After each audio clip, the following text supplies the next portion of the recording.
Я нигде не оговаривался, ты просто вырвал фразу из контекста, чтобы люди подумали, будто я говорю о Болонском университете, как об античном университете, хотя я говорил, что Болонский университет древнейший из ныне действующих. Первые университеты существовали в античности. Самый древний университет – это Болонский университет. Именно по его системе учится весь мир. Враг ислама все больше упирается и держится за свою ложь и лицемерие. Но я не собираюсь один и тот же вопрос по 30 раз делать ролики.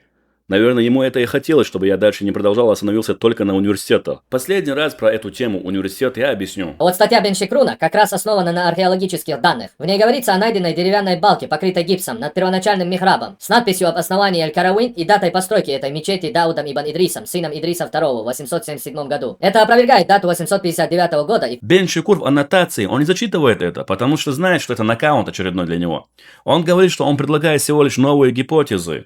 То есть, если историк предлагает что-то, это не означает, что других мнений не существует. Но доказывает ли это, что мечети не существовало до 877 года? Конечно же нет. Это всего лишь одна из версий и мнений, которых он приводит. Но в нашей версии, и в мировые организации, и в научных сотрудников ученых он не признает. Он говорит, что они поверили в байку, а у него версия это как будто последняя истина. Вот такая вот лицемерная логика. Гастон де Вердюн, я не знаю, почему я привожу источники, у него же обычно вот такая логика.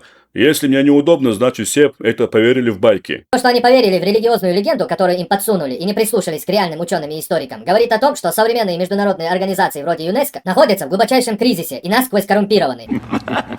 Но я буду приводить для наших зрителей. Гастон де Вердюн допускал, что надпись могла происходить из другого сооружения, позднее оказаться Аль-Карауин. То есть, существует несколько интерпретаций одной находки. Привожу еще один источник. Теперь Кюантара. Не исламский источник, не религиозный сайт. Это научно-культурный портал. Проект создавался в рамках «Парматенок и Парматята» европейской программы.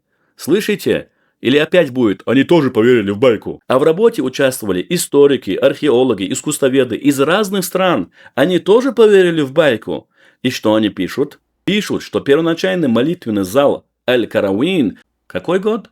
857 год. А вот версия Парматенка именно археологи, историки, искусствоведы из разных стран, внимание, считают, вот эта надпись Дауда ибн Идриса, о которой кричит нам Парматенок, связывают ее с реставрационными работами 877 года. У Парматенка, как у больного человека, представление такое. Мусульманин, не мусульманин, мировые организации, без разницы. Если это против него, он объявляет, что это байка, либо мировые организации поверили в байку. А я привел еще несколько источников, где опять же доказал, что Парматенок и Парматята лицемеры и лжецы.